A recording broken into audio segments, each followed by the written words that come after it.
안녕하세요. 심리멘토TV의 김지우입니다.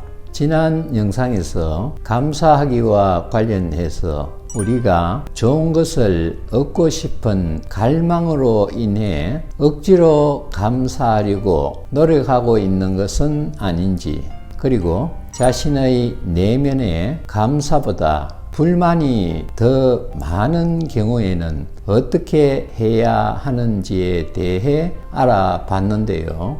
오늘은 제 경험을 바탕으로 감사의 핵심적인 요소인 감동에 대해 알아보는 시간을 갖도록 하겠습니다.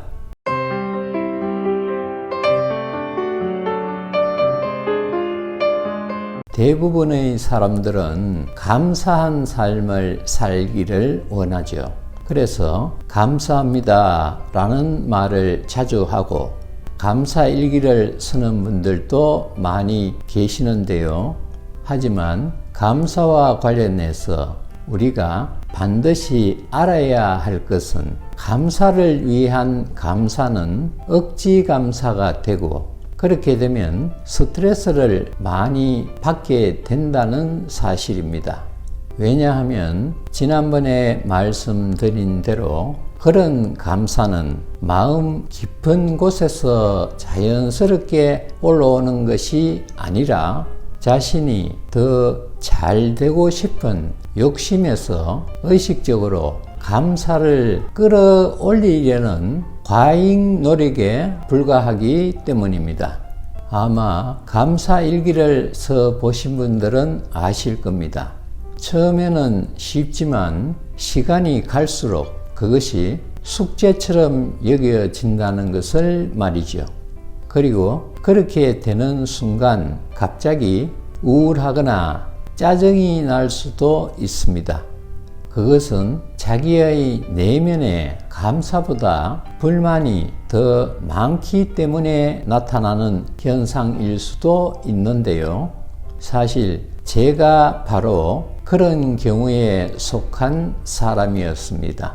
저는 어릴 때 부모님과 떨어져서 할아버지, 할머니와 살았습니다.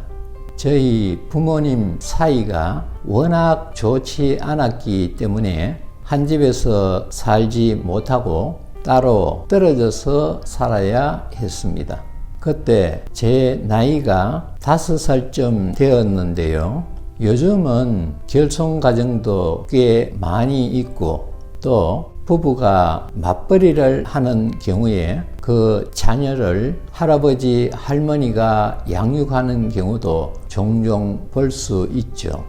하지만 제가 어릴 때는 그런 경우가 매우 드물었습니다.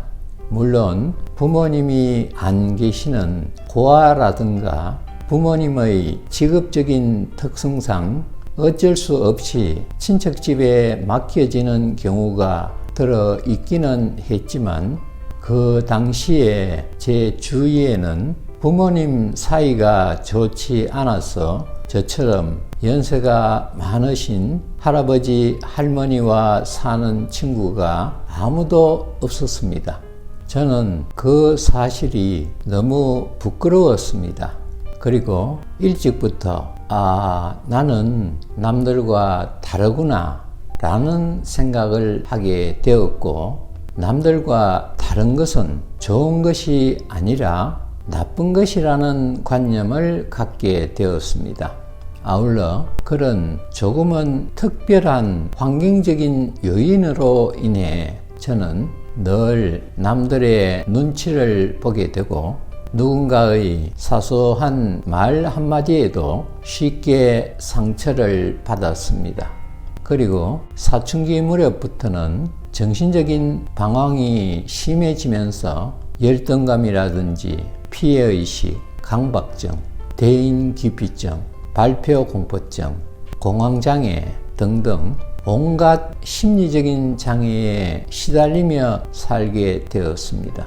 저는 그 당시에 너무 고통스러워서 차라리 죽고 싶다는 생각도 참 많이 했습니다. 하지만 그대로 죽기는 억울하다는 또 다른 생각과 죽을 용기조차 없는 내 자신이 참으로 한심해서 더욱 괴로웠습니다. 부모님을 원망하고 세상을 모순 덩어리로 창조한 신을 저주하고 또 저주했습니다. 하지만 달라지는 것은 아무것도 없었습니다. 오히려 나만 점점 이상한 사람이 되어가는 것 같아서 지독한 외로움과 불안감에 시달려야 했습니다. 그래서 저는 제 자신을 치료하기 위해 심리에 관심을 갖게 되었고, 정신분석과 인지행동치료, 그리고 최면이라든지 명상, NLP, EFT, EMDR, 가족 세우기, 호포노포노는 물론 각종 종교에 이르기까지 심리와 영적인 문제를 다루는 다양한 기법들을 두루 섭렵하게 된 것입니다. 그리고 제가 내담자가 되어서 심리 상담도 여러 번 받았습니다. 하지만 심리에 대해 공부를 하면 할수록 지식은 늘어났지만 제 삶은 좀채 바뀌지 않았습니다. 저는 여전히 사는 게 힘들고 우울하고 전혀 즐겁지가 않았습니다. 내 삶은 왜 그대로인가? 저는 깊이 고민하다가 마침내 그 답을 찾았습니다. 그 답은 내 안에 감사가 없다는 것이었습니다. 정확하게 말하자면 내 안에 감사는 1도 없고 불만만 가득하다는 사실을 알아차리게 된 것입니다. 나는 지금까지 이토록 부정적인 삶을 살았구나 하고 말이죠. 그래서 저는 계속 이렇게 살아서는 안 되겠다는 생각을 하게 되었고, 그때부터 긍정적이고 감사한 삶을 살기 위해 열심히 노력했습니다. 긍정적으로 생각하고 긍정적인 말을 하고 감사일기를 쓰기도 했습니다. 하지만 그런 노력이 저에게는 그다지 효과적이지 않다는 사실을 깨닫기까지는 그리 오래 걸리지 않았습니다.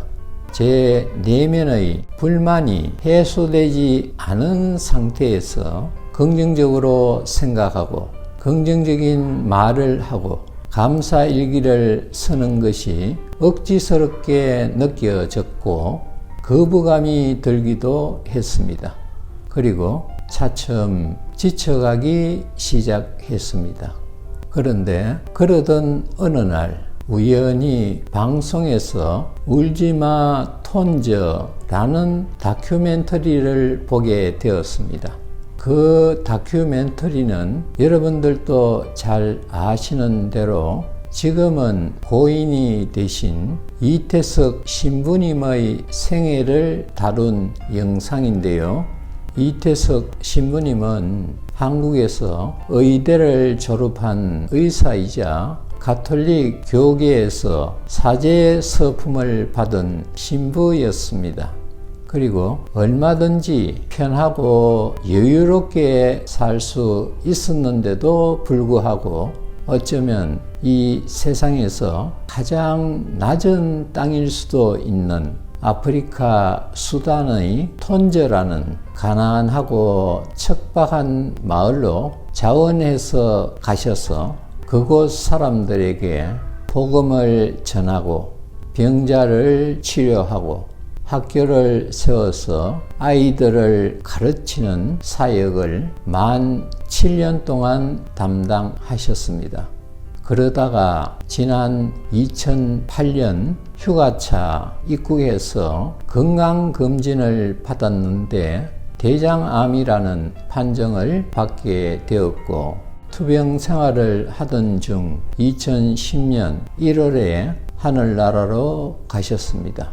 저는 그 방송을 보면서 가슴속으로 눈물을 흘렸습니다.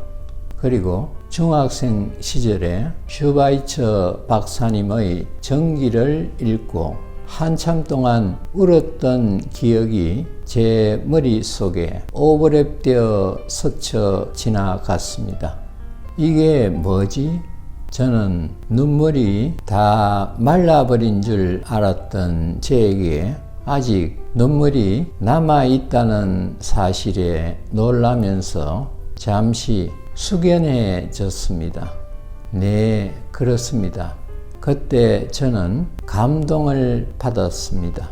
온 몸과 마음이 깊은 감동으로 채워지면서 저의 내면이 맑고 따뜻해지는 느낌이 들었습니다.